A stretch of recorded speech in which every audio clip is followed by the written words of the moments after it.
Hello friends, are के talks में आपका स्वागत है। आज बहुत ही रोचक वीडियो बनाने जा रहे हैं। इसमें एक बहुत महत्वपूर्ण जानकारी आपके साथ शेयर कर रहे हैं। आज हम ऐसे एक द्रव की लिक्विड के बारे में बात कर रहे हैं जो पूरे जगत को, जीव जगत को या पूरी धरती को संचालित करता है या जीवन उसी के ऊपर आधारित है। उस द्रव के बारे में बात कर रहे हैं। क्या पेड़, क्या पौधा, क्या जानवर, क्या कीट पतंगे, क्या घास, हर कुछ उसी पे डिपेंड है। उस द्रव का नाम है जल, वाटर या पानी। ऐसे आज द्रव की हम बात कर रहे हैं। जल के बिना जीवन की कल्पना ही बेकार है। जल ही जीवन है। रहीम जी ने कुछ एक ही दोहे में उसको पूरी तरह से बांध दिया है जल को। रहीमन पानी राखियो, बिन पानी सब सून, पानी गए ना उबरे, मोती मानस चून। मोती में अगर जब तक पानी की बूंद नहीं पड़ेगी, सीप में जब तक पानी की बूंद नहीं पड़ेगी, जब तक मोती नहीं बनेगा। मनुष्य में अगर पानी चला गया तो सब कुछ चला गया, उसका जीवन चला गया। और चून है तो उसमें पानी नहीं मिला तो रोटी नहीं बनेगी। तो ऐसा ही एक जल है, ऐसा ही पानी है। उसके बिना जीवन की कल्पना ही बेकार है।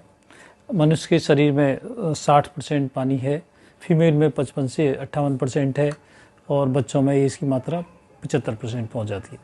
75% पानी होने की वजह से ही बच्चे में जल्दी डिहाइड्रेशन हो जाता है। पानी का डिस्ट्रीब्यूशन धरती पे या इस तरह से है।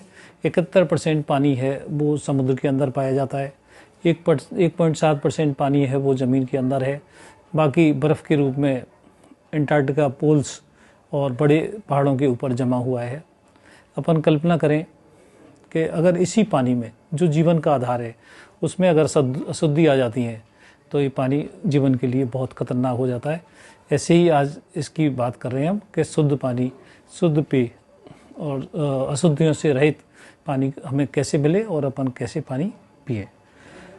तो सबसे पहले आप ये जानते हैं कि पानी हमें, शुद्ध पानी पीने के लिए कैसे मिलता है। नंबर 1 पे आता है बरसाती पानी या रेंज। आज की जो वाटर हार्वेस्टिंग सिस्टम चल रहा है, जो बरसाती पानी है उसको अपन टांकों में इकट्ठा कर लेते हैं और फिर ट्रीटमेंट के बाद उसको प्रयोग में लाते हैं। अपने पुराने सिस्टम में, जैसे राजस्थान में डेजर्ट में, अब जहाँ बरसात बहुत कम होती है, वहाँ सब लोग उसको पहले से ही पानी को इकट्ठा कर लेते थे और उसको ज़मीन के नीचे टांके में इकट्ठा करके पानी को और साल भर उसको प्रयोग में लाते थे। वही सिस्टम फिर दोबारा से रूफ हार्वेस्टिंग के लिए, वाटर हार्वेस्टिंग के थ्रू फिर से नए मकानों में आने लगा है। नंबर 2 है अंडरग्राउंड वाटर, जो पानी के नीचे मिलता है, जो भूमिगत जल है, वो दूसरे नंबर पे है। वो अपन कैसे निकालते हैं? हैंडपम्प के जरिए। तो हैंडपम्प लगाते हैं तो उसके चारों तरफ पानी इकट्ठा नहीं होने दें, क्योंकि वही गंदा पानी रिस के फिर उसमें मिल जाता है और फिर पानी अशुद्ध हो जाता है। दूसरे नंबर पे कुआं है। कुआं से पानी निकालते हैं तो उसकी मुंडेरों को ऊंचा रखें, उसके आसपास भी पानी इकट्ठा नहीं होने दें। जो कीचड़ होगी, पानी होगी, वो रिस के पानी में मिल जाएगा, फिर पानी अशुद्ध हो जाएगा। फिर तीसरे नंबर पे बावड़ी है या स्टेप बेल है। उनका प्रचलन आजकल कम हो गया है, ये पुराने ज़माने में चलती थी। वही पॉल्यूशन हो जाता था, उसी में कपड़े धोते थे, उसी में जानवर भी नीचे पहुंच जाते थे, पानी अशुद्ध हो जाता था, वो भी बीमारियों की जड़ बन जाता था। फिर है उसके बाद सरफेस वाटर है, जो सतह पर पानी पाया जाता है। जैसे पोखर है, पोखर में सभी जानवर पहुंच जाते हैं और पानी को अशुद्ध कर देते हैं। गाय, भैंस, कोई भी जो भी जानवर है उस पोखर में नहाते हैं, पानी पीते हैं और उसके आसपास ही मंडराते रहते हैं। फिर दूसरे नंबर पे है तालाब हैं, बड़े तालाब हैं, उसमें भी पानी इकट्ठा होता रहता है, पर वो भी बहुत सारे कारणों से अशुद्ध हो जाता है। तीसरे नंबर पे नदी हैं, जो जीवनदायिनी है, जिसमें जल बहुत शुद्ध होता है, लेकिन ह्यूमन एक्टिविटीज़ की वजह से बहुत सारे केमिकल एफ्लुएंट्स, फैक्ट्री की दूषित पानी और आदमी का मलमूत्र उसमें मिल जाता है और वो उस पानी को फिर अशुद्ध कर देता है। तीसरे हैं झरने हैं, जो प्राकृतिक झरने हैं, उसमें से पानी निकलता है, उसको मिनरल वाटर कहते हैं अपन। और फिर उसके बाद है बर्फ़ के रूप में पानी आता है, वो अपन उसको प्रयोग में नहीं ला सकते हैं। एक तो पहुँच से बहुत दूर है और आदमी के लिए वो सुलभ नहीं है।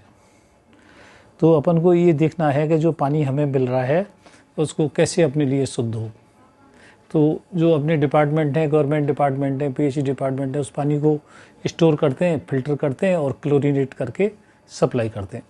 या फिर दूसरा सिस्टम है बोटल्ड वाटर या आरओ सिस्टम। आरओ सिस्टम में उसको फ़िल्टर किया जाता है, फिर अल्ट्रावायलेट रेस से उसमें माइक्रो ऑर्गेनिज्म होते हैं उनको किल कर दिया जाता है। तो उससे अपन से 250 से 500 TDS पर पानी मिलता है। तो आरओ लगाएं तो ये देखें कि उसका जो TDS बहुत कम तो नहीं हो गया है। बहुत कम होने से उससे मिनरल्स की मात्रा बहुत कम हो जाती है, वो भी पानी शरीर के लिए हानिकारक हो जाता है। तो पानी में एक तरह से दो तरह की अशुद्धि बच जाती है।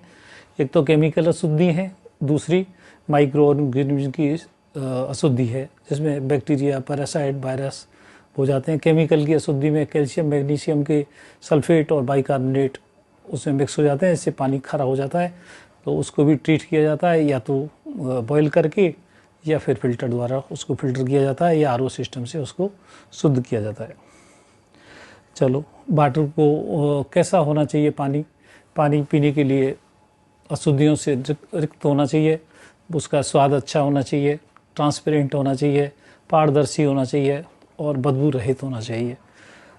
अपन ये देखते हैं अभी पानी हमारे शरीर में क्या काम करता है, पानी क्यों ज़रूरी है शरीर के लिए, पानी शरीर के लिए क्यों महत्वपूर्ण है। तो सबसे पहले सलाइवा है, लार है, मुँह में लार बनाने का काम करता है, जॉइंट्स को लुब्रिकेट करता है, स्पाइनल कॉर्ड्स को और ब्रेन को कुशन का काम करता है, पूरे शरीर में ऑक्सीजन की सप्लाई करता है, बॉडी के टेम्परेचर को रेगुलेट करता है, शरीर के टेम्परेचर को। जैसे मान लो बुखार आ जाता है, अपन गोली देते हैं पैरासिटामोल, तो बुखार कम हो जाता है। पसीना बाहर निकलने से या पानी बाहर निकलने से बॉडी का टेम्परेचर डाउन हो जाता है। फिर अपने पास जो फ्लश जो प्रोडक्ट हैं, टॉक्सिक प्रोडक्ट हैं शरीर के अंदर, उनको फ्लश कर देता है, जैसे पेशाब के थ्रू, लेट्रिन के थ्रू, सांस के थ्रू या पसीने के थ्रू। शरीर में जो वेस्ट प्रोडक्ट बनते हैं उनको बाहर निकाल देता है। फिर बीपी को मेंटेन करता है, शरीर में कब्जियत है उसको दूर करता है। सुबह सुबह गर्म पानी गिलास एक पानी या गुनगुना पानी पिया जाए तो कब्ज मिट जाती है और बीपी को मेंटेन करता है। ब्रेन के अंदर 73% पानी है, लंग के अंदर 83% पानी है और ब्लड में 90% पानी है। तो ब्लड भी अगर लॉस हो जाता है तो भी डिहाइड्रेशन के सिम्टम आ जाते हैं। अपन को दो इसके बारे में ये जानना है कि कौन कौन सी ऐसी बीमारी हैं जो जल से हो सकती हैं, या जल जनित बीमारी कहते हैं या वाटर बोर्न बीमारी कहते हैं। वो पानी के माध्यम से मनुष्य के शरीर में प्रवेश हो जाती हैं और बीमारी आ जाती हैं। उसमें सबसे पहले अमीबाइसिस है या पेट की बीमारी है, जिसमें डायरिया है, डिसेंट्री है या खूनी दस्त है, या अमीबाइसिस है, जियार्डियासिस है और पीलिया है। पीलिया की जिनमें ए और ई का पीलिया है, और पोलियो की बीमारी है, गिनीवर्म सिस्ट है, सिस्टोसोमियासिस है। कुछ बीमारी ऐसी हैं जो पानी सीधा तो नहीं करता है, लेकिन मच्छर उसमें पैदा होते हैं पानी में, उससे मलेरिया और डेंगू भी फैल जाता है। अब अपन को ये देखना है कि पानी की कमी से क्या हो सकता है। पानी की कमी से शरीर में डिहाइड्रेशन हो जाता है, पानी की कमी हो जाती है। मात्र 2% पानी कम होने से ही शरीर में डिहाइड्रेशन हो जाता है। उस पानी की कमी पूरे होने से मुंह सूखने लगता है, प्यास ज़्यादा लगने लगती है, पल्स रेट बढ़ जाती है, रेस्पिरेशन रेट बढ़ जाता है, आदमी बेढाल बेबस हो जाता है या कोमा में चला जाता है। तो उसको ठीक करना बहुत परेशानी का काम हो जाता है, या फिर उसकी किडनी फेल हो जाती है। तो और जैसे ही डिहाइड्रेशन के लक्षण दिखाई दें तो तुरंत उसको ORS का सोल्यूशन दें। पानी की जो बढ़ाने वाली चीज़ें, छाछ है, रस है, जूस है या इलेक्ट्रोलाइट्स का सोल्यूशन है, उसको दें, जिससे पानी की मात्रा शरीर में सही हो जाए। ऐसे करने से बहुत सारी डेथ्स को, बहुत सारी मौतों को खाली पानी के माध्यम से बचाया जा सकता है। दूसरी परेशानी कभी कभी ये हो जाती है कि पानी की शरीर में अधिकता हो जाए। पानी की अधिकता कैसे हो जाएगी? जैसे बहुत से साइकेट्रिक पेशेंट हैं जो बिना जाने पानी पीते जाते हैं, या बहुत सारे लोग ये सोचते हैं कि पानी पीने से फ़ायदा ही फ़ायदा होगा, पीते जाते हैं, उससे शरीर में सोडियम कम हो जाता है और वाटर इंटॉक्सिकेशन के सिम्टम्स आ जाते हैं। अपन पानी की महत्व को तो ऐसे ही जान सकते हैं कि मान लो अपन राजस्थान में घूमने जाते हैं या रेगिस्तान में घूमने जाते हैं और हमारा पानी वहाँ बीत जाए, तो अपन उसकी सहज ही कल्पना कर सकते हैं कि अपन मौत से कितने दूर हैं। इसलिए पानी की इम्पोर्टेंस बहुत ज़्यादा है और अपन ऐसे सोचें, घर पे सोचें, उसके पानी को, शुद्ध पानी का प्रबंध कैसे किया जाए, दूषित पानी से कैसे बचा जाए, खुद कैसे सही रहा जाए और दूसरों को कैसे रखा जाए। इस चैनल को आगे बढ़ाने के लिए लाइक करें, कमेंट करें, शेयर करें।